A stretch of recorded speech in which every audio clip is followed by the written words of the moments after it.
All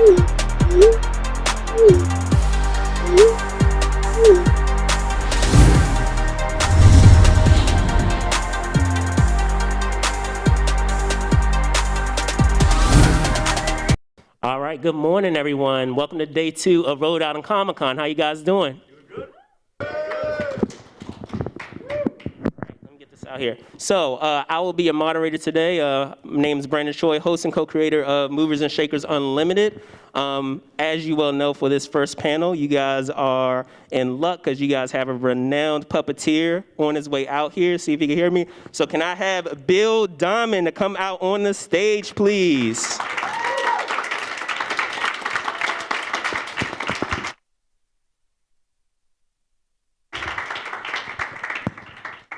All right, go One. Good to see you all. Brought a couple of friends. ahead. I'm gonna explain the new ones. All right, so Bill, just to start, I know in doing some research, as a youngster, you started your career in the entertainment industry, first being in theater or to say being in theater and also in commercials as well. How did that transition into puppetry? Because I know that happened probably as you were a teenager, correct? Yeah. Well, when I was 5, they put me in a Dippity-Doo commercial. I had curly hair. I don't have any now, but So, does anyone remember Dippity-Doo? Vaguely, So yeah. I was the little kid with the curly hair. But that's going. I've been trying to find that commercial. It's somewhere online. All right, cool. And then I did Oliver on Broadway.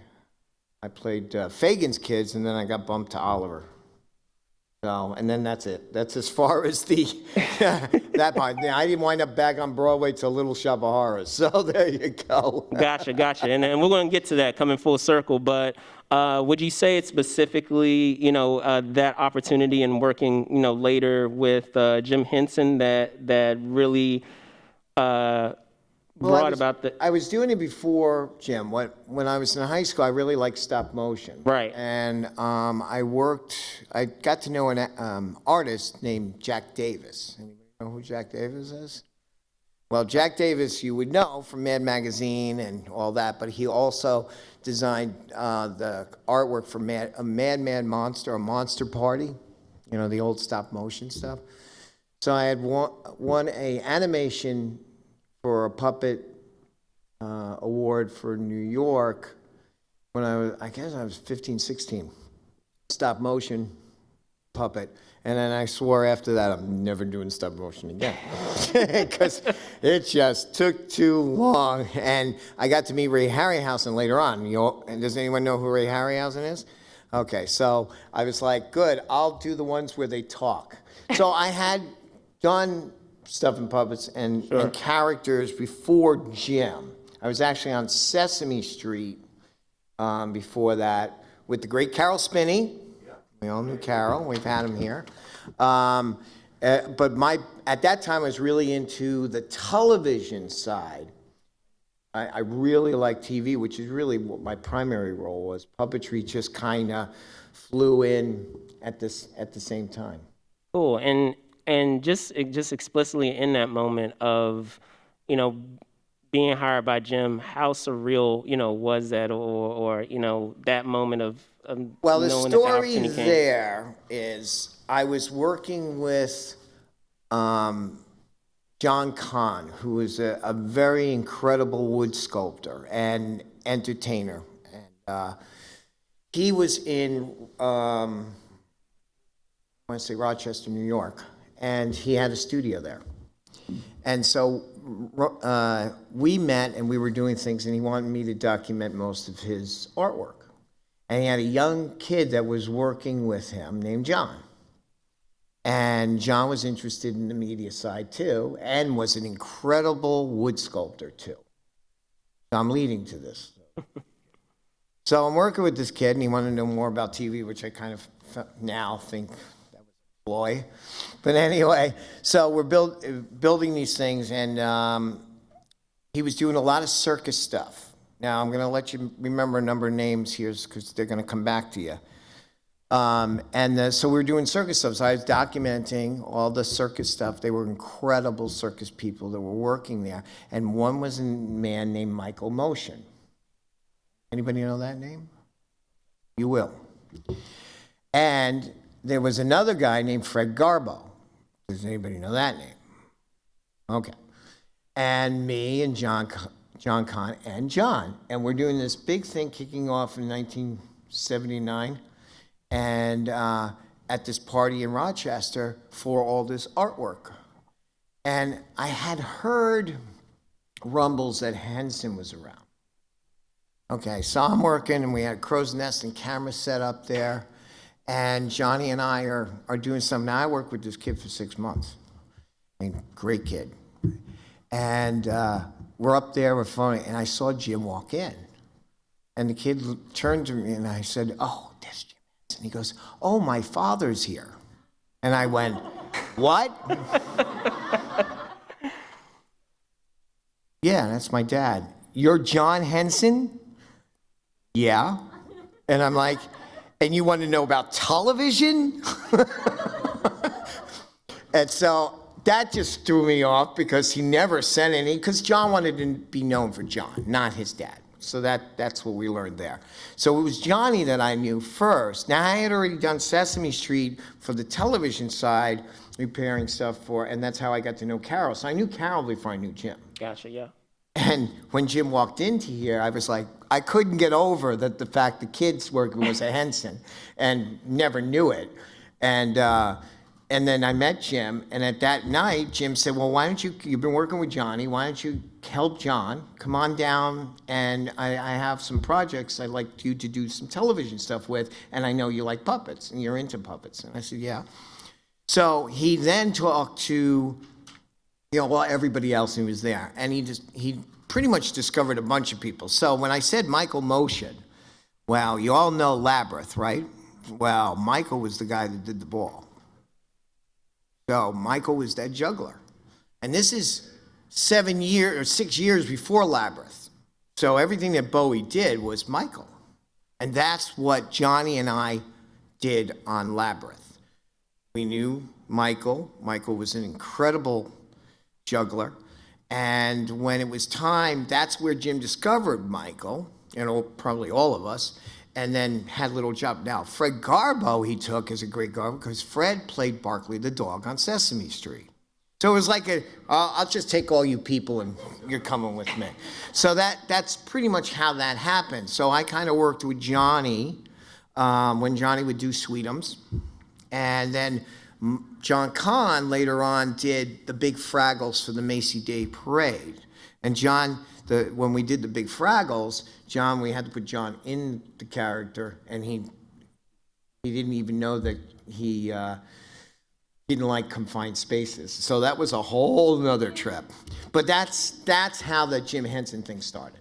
Oh, awesome. And just lastly, and I'll open it up to you guys, having such an extensive career in puppetry, in any discipline, there are things that you have in your toolbox that you continue to utilize even from when you started, and then obviously there are things that change. What would you say are some things that even when you first started, that path of being in puppetry that still remains the same for you in terms of like your approach or your style? It's always a good story. We feel we're kind of leading into story. My background was television and film. That's really what I wanted to do. And from my art side and the building side and from designing, I have a job every different day of the year. So it's always different stuff. The puppets was just a way for us to tell great stories. And so it was really the focus of the film industry, and I wanted to build my own film and television studio, which I have, and we produce everything in our place in New York. So that was my path. The characters just was our alter ego to tell the stories we wanted to tell.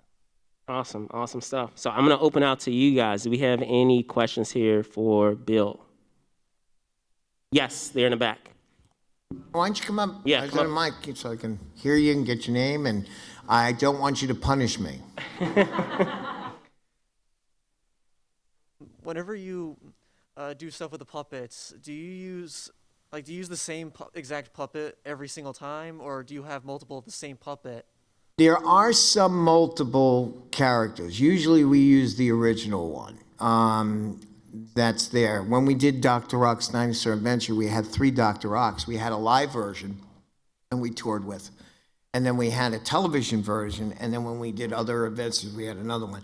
A lot of times, unless they really get worn out, we try to keep them the same. I mean, Henson does have multiples that have gone through the years, but we try everything you see at the booths or anything are the original one. We very rarely build a second one unless it really calls for it. You know. You're welcome. Nice question. Indeed. You didn't punish me after all. All right, you have another question. Yeah. Yes, Yep. yes, sir. Come on up. I know very little about puppeteering, and so this has been fascinating. And I just want to know what has been the most complex puppet that you had to work on, either as yourself or in a group. The question. That's a good question because each one has their own Challenges, yeah. challenges. Complicated is probably, and you probably haven't seen them at this show, we have a 25-foot T-Rex that we've had, like, we just brought him out for probably the first time to Erie, Pennsylvania. So he takes up, he's longer than this table. And the thing with the T-Rex is that when you get in him, you're balancing this huge element of body because he's just, walking on 2 legs. And there's a lot of mechanics in it. He's probably the most complicated one because you're handling 250 pounds of weight, plus, moving this beast across the room. So each one takes a different thing, and he's not mechanical, it's all puppetry. So that's probably as far as physical. Physical then on would be little Audrey too for Little Shop. Now I guess some people did realize that Audrey's not here, right? You saw that? You miss her? Well, we're bringing her in. So the police department, the fire department okayed for her to come in. So after we do this, we got to get a crew of 6 to bring her and put her on the floor. So if you guys want to wind up taking a photo with her, she will be there somewhere around 2 o'clock on the rest of the stage. You can come back down, and she is here, but originally they didn't have room for her, and then they said, you guys asked for her. So we were like, can we get her? So. Oh. Question? And Audrey is probably the most physical one because you're dealing with characters on TV. You can stop, you can start, you can do a live. I've always trained my puppeteers to do live shows so that you can perform live and have repetition. But with Little Shop, I go from 4 plants. I start with the little one, then I go to the only one. I do 3 out of the 4. And when you're in the big one, you're in it. That's it. No breaks, no nothing. And when she starts moving and the music goes and everything else, there's no stopping. So people are like, oh, well, how do you stay fit? You go to the gym. I said, no, I have my own portable gym. So she's the gym. Nice. So yeah, go ahead. go. Do we have another question? Yeah. Yes, ma'am. Come on up. Hey, my name is Ashley. Hi, Ashley. Hi. So I've really been into puppetry since I was little. But do you build the puppets as well, I correct? design and build them, but I do have other people that work. Okay, so what was your favorite? Oh, I can't tell you that. They're here. Everybody asks me that, and there's like 40 of them around me. Yeah, you can't. I'll get hell don't to want to pay hurt when I go anybody's back. feelings? You kidding? They'll give me, especially Gorgo. You kidding? At the end, he feels he's the favorite. So, Well, I mean, look at him. He's adorable. yeah, it's not going to happen. All right, thank you. Anyone else? Yes. Yeah. Go Come on ahead. up. Hi. Also Ashley.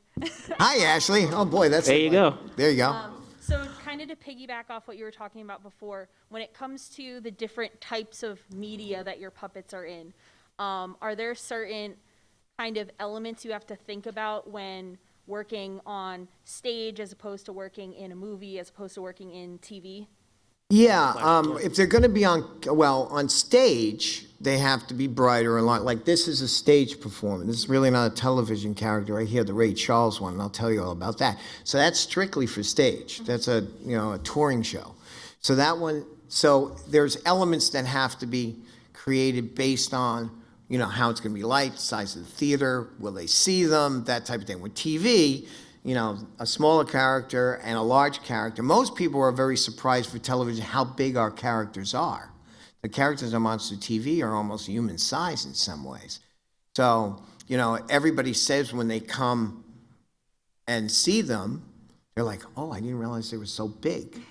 And I'm like, well, bring your TV, your 12-inch TV and get a 55 and they'll be bigger.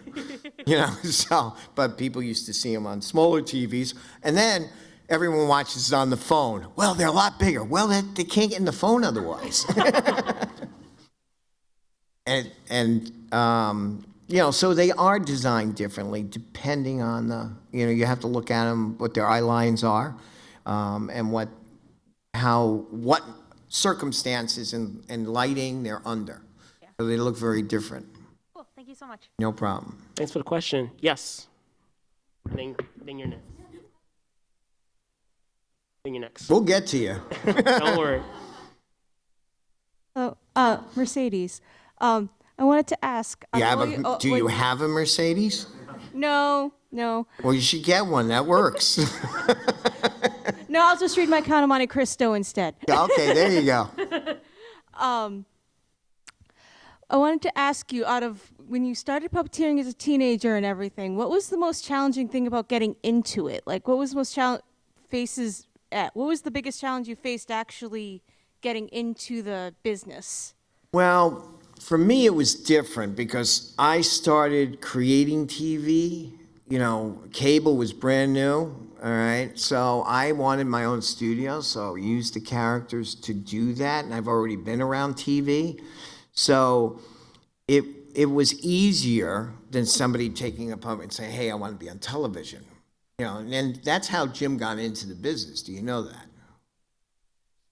Jim got in because he wanted to do film and TV, and he went to a local TV place in Maryland and to hire, and they didn't need anybody. And then so like 3 weeks later, looking for puppeteer for a TV show, and the rest is history.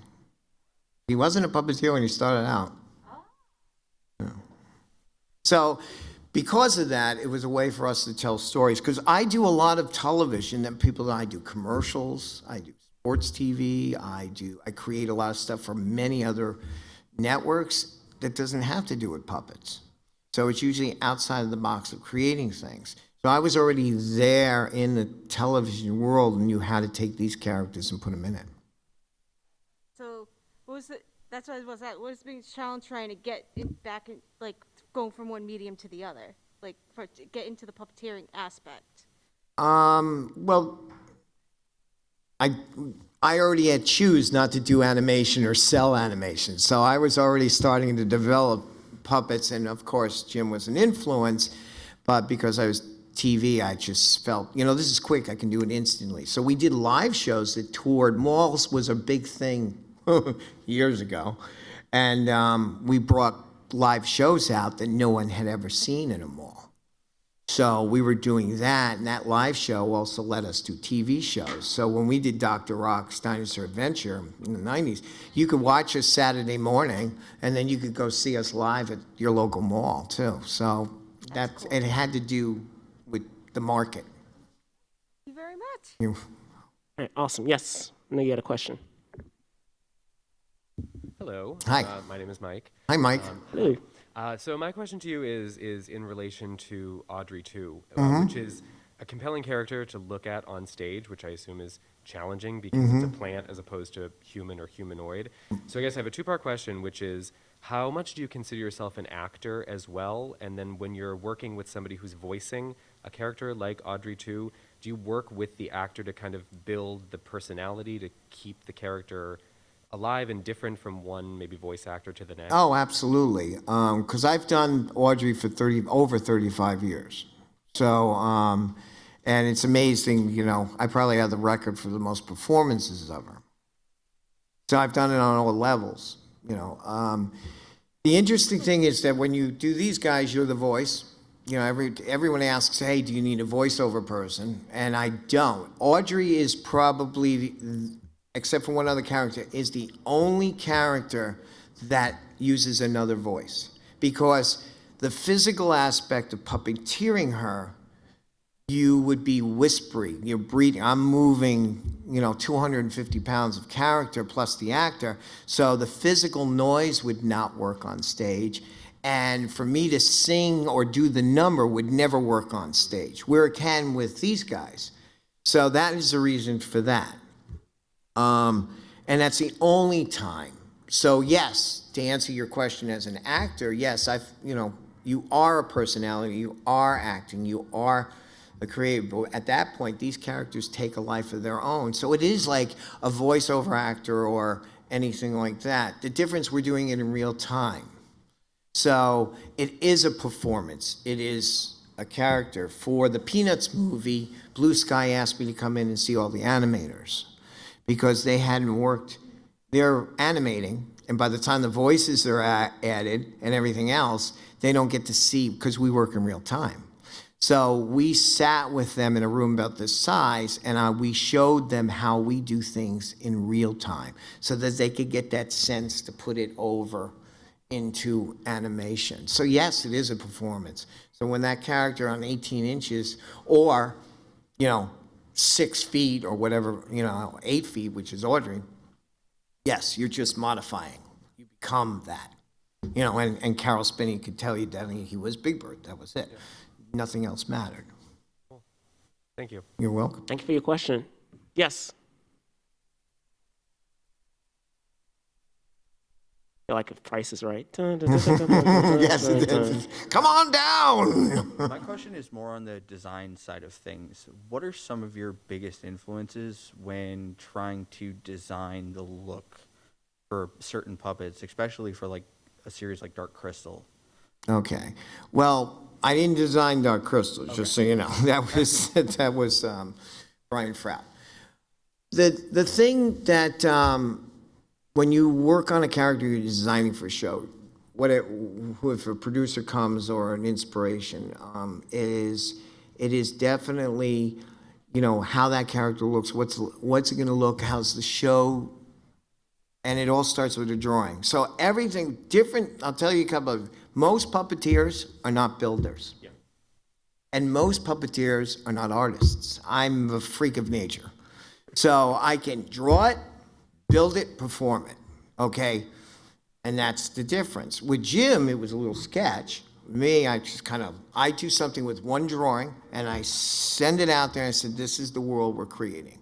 So it works on that. But we build it. So a lot of times, puppeteers will come to me and go, could you build a character for me? And so it's very rare, because we work in 3D. But they all have to, they're designed based on the story. All comes down to the story and the world they're in. Oh, thank you. Thank you. Any others? Yes. Yes. Come on up. So if I'm not correct, you were Salacious Crumb in Return of the Jedi, right? You're not correct. I am not? Sorry about that. No. That's okay. No, we built Salacious. Right, you built it. Okay, Sorry. after the original one was built. Yeah, so for like TV. We rebuilt it. It was another puppeteer. Also, Kirk Thatcher worked on that. Okay, and it was Mark Dotson that did the voice. Yeah, I just wanted clarification on that. Yes. Thank you. So we recreated Salacious for other things, but it was designed by another, and it wasn't a Henson product. Yeah, I thank you very much. I was But just that's getting people get clarification on confused. that. There's a fine line. There's so many different people, but it is a good question. Well, we have Salacious here. Yes, we did. We had no room to put him out, but yes, we have. Just like with Gremlins, I have redesigned all of them. Rick Baker worked on them, whatever. And we have a Gremlin here and couldn't put him out. But so we all, in the movie business, everyone plays a little part. So yes and no. That answers that.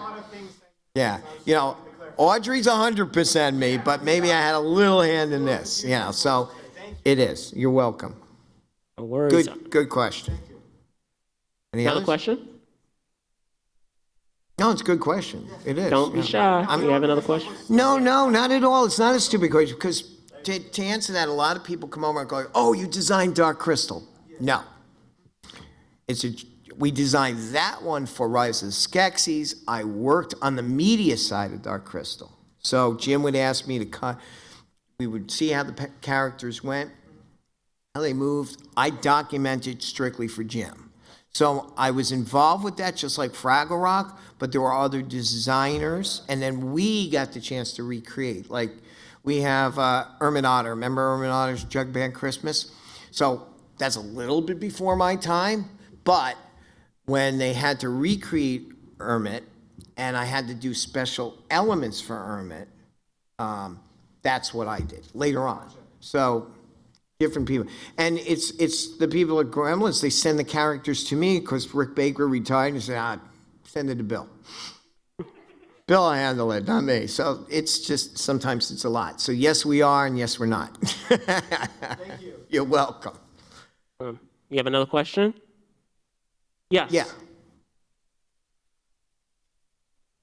Yes. Hi, Katrina.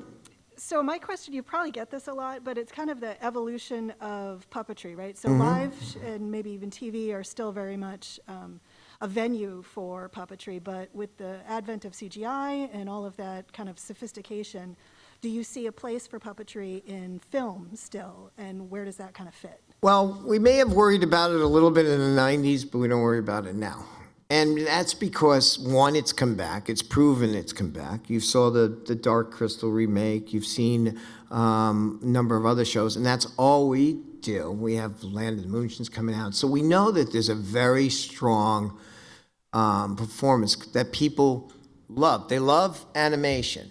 But unless you're building a character for people to see, the real character is still here in puppetry. It doesn't disappear. It's that interaction thing. That animation cannot do, So I think it will always have a place, and it is one of the oldest forms of entertainment through centuries. Puppetry has always been around. It's been slowed down, but never been replaced.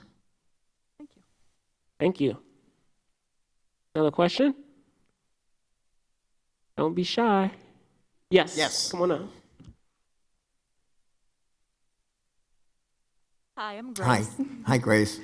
So I always wondered, for the human actors in things like Little Shop and Sesame Street, do you ever find that the human actors struggle to work with a puppet? Something that doesn't necessarily look like a human being talking back to them? They have more trouble with animation than they do with that, because now a real characters come into the stage and they're very worried. They love working with actors. That's the problem with the other thing. If they're working with an animating character, they don't get to see it. They don't get to interact. Yeah. And they're usually fascinated. And if if I brought a character, any one of these actors, they'll just love it because it moves away from me and it's them. Right. And it's them and that character. So no, they tend to, now and then you'll see them want to look down, but they tend to embrace it because in their training, they work with something else. I think it's harder for them when they have to work on a green screen and there's nothing there. Yeah, that makes sense. Yeah. Thank you. You're welcome. Thank you. Another question? Any others? Well, I'll tell No, you we about got two another one. Go things. ahead. So there's a great touring show with Anthony Edwards. It's the Edwards twins. They're an incredible performers. They're performing in the air all over.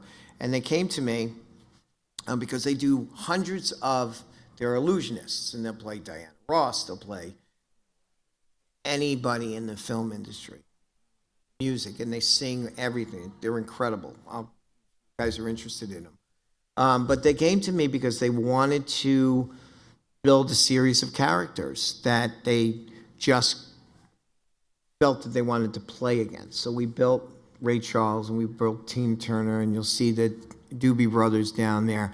So it's a new way that they can expand their act. So it's like exciting. And Leonard here is from a show called Santa Claus with the Fairies, and that comes out on Thanksgiving, and you can watch it on the Monster TV network and just drop it down free. It's a great little story written by Tammy Sadler, and she had also worked on all the design work with the characters, and I do like 20 puppets in it, but it was all shot in our studio, and it's a great old-fashioned story. It's narrated by Mark Dodson, who did Salacious Crumb, so yeah, that helps you. It was here. It's here a couple of years ago, by the way. And, and then we just did a thing with Mark Hamill with Nosferatu, and Mark kicked that in. So, it's nice to be always doing these projects. We have Land of the Moonshins, which is a series that we're shooting now, and you'll see one of the characters down there. And it's these characters that are on the moon, and their whole theme is the fact that they look down at Earth and find out new things. Gar finds out that the Earth is flat and doesn't understand. He said, I heard this on the internet. The Earth is flat. And Snacks gives a point and says, you're an idiot. And he says, no, well, this could explain why they haven't been back in 50 years. They fell off. So it's that kind of thing. So it's really great, and it kind of looks at it's really for adults. It kind of looks at the people in the politics of the world, because they hear everything, and they're like, does this affect us? Doesn't it affect us? And one's a pessimist, one's a realist, and Garth believes everything. And Snacks, and he says, look, they were here 50 years ago. They left a golf cart and a flag. And they wanted to play golf. We got a lot of holes up here, but that's different, So it's a fun way. Now, if you ask the characters, especially Leonard, if he's a puppet, he's not gonna like it. He's not. So you want to talk to Leonard? Leonard's a collector. Leonard likes to take jewelry and steal things. So if you have a wallet or anything else, and you suddenly hear, better look. Because he doesn't like any of that.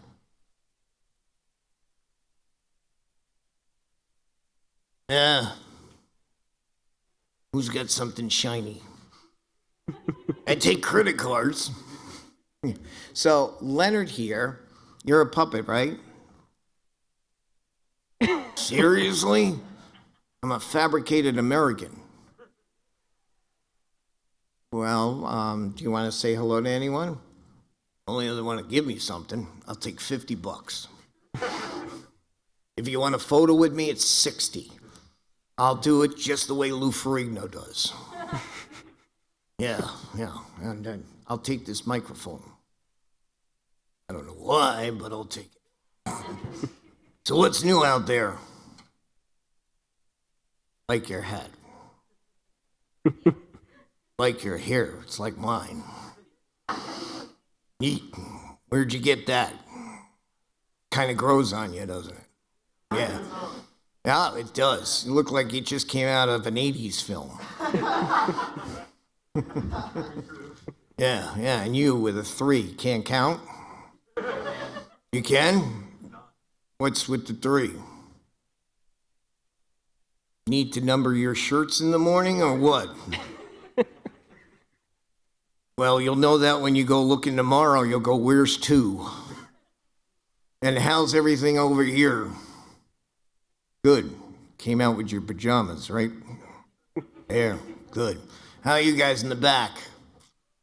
Any questions for me? Because I don't answer anything. It's $20. You're at a Comic-Con. That's why they have ATMs. It's not a casino, buddy. Just checking. Anyone out there have anything to say? Good, don't. Wear the mask. Good. Best thing about that, you don't have to talk to me. Nothing, huh? Why don't I wear it? Seriously? Do I look like I get a shot? I give them. No other question, huh? Okay, that's $70. Yeah, I'm still going with the 80s guy. Yeah, just, looks like you came out of a Doobie Brothers movie. Were you in the documentary? Well, they could have casted you. Well, that's the way Leonard has a tendency of coming out. So he's in the new Christmas movie, Claus with the Fairies. And it's great to have just a little character that on stage, he looks bigger. And he's not big enough, buy a new TV. You know, any other questions? Yes, please. Any other questions? Because I got 10 minutes. I feel like I'm on Sesame Street because she's got numbers back there. I suddenly saw 10. Do I count that way or what? I saw the sign go up. Yes, I worked on Sesame Street. Yes, I know what a 10 is. When's the 9 coming? We're going backwards? Oh, okay. I saw this 10 go up. Oh, good. Well, I'll tell you what. I'll kick us off. In terms of all that time spent in that discipline, do you have any unique horror stories that you have, like in terms of trying to scramble to in a given situation with the puppet, something goes awry, and yet I can explain. maybe for the audience, they're not privy to what's going on, but Especially when it's live. Well, television, you don't necessarily see that. So when the T-Rex, which I told you about, we launched him down. They wanted him in an aircraft hangar down in Virginia. So I was supposed to go do a public event where all the press comes out for this new show, and the T-Rex was going to come out. So, and they opened up the hangar, and he was going to come out. So we did a rehearsal. Now, there is a monitor in there, but my sight line through this body of the character, so his head's like past that microphone, I can see straight ahead, very little. There's handlers from side to side. So we rehearsed it. Come out, press is all going to be around. Want to make sure, because I'm way up there, there's nothing on the floor for me to trample or step on, because his feet are big. He could, really hurt somebody. So nothing is there. So the eye line is nothing under 6 feet. All right, great. Did the rehearsal, brought the T-Rex out, brought him back in, hung him back up, got out of him, the whole thing. Press comes later on. Everyone is trying, can't wait. Gates open, music plays, T-Rex roars out, and they put barrels, all plastic barrels, under my sight line. No, just to block them. Didn't see him. The T-Rex hit them. They went over the audience and ducking, and they're scrambling and whatever. And I'm like, what the hell is that? What am I hitting? Whatever. And people are like, yeah, great, cool. The barrels are hurling. And I'm worried about just keeping this thing going. And I'm like, and there's a handler that I can communicate with. What is it? Somebody put barrels out. But go with it. They love it. So these things go flying. I probably hit a couple of people, don't know, tail swung around. They were applauding. This is great. He's tearing up the place. I was, not meaning to be. So I'm really worried about keeping this tripod thing up in the air here, and that is one of those things in a live, and you have no idea, you just go with it. Oh, no. Background in theater, stage management. I know how that goes. Yes. In Little Shop, I got stuck on the hydraulic system at one time.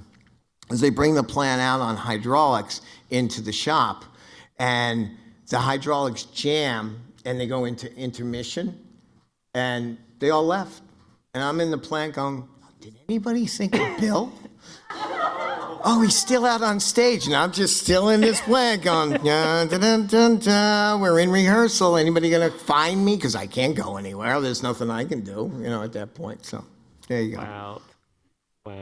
Well, I hope all of you get a chance to come down, talk some more, see the characters. We have a different setup this time, of course. We will be bringing Audrey too, so come down and get your photo, get in the plan, have some fun with her. And it's great to see you all. Hopefully I'll talk to you all later. All right? All right, guys, can you give a round of applause? Bill Diamond.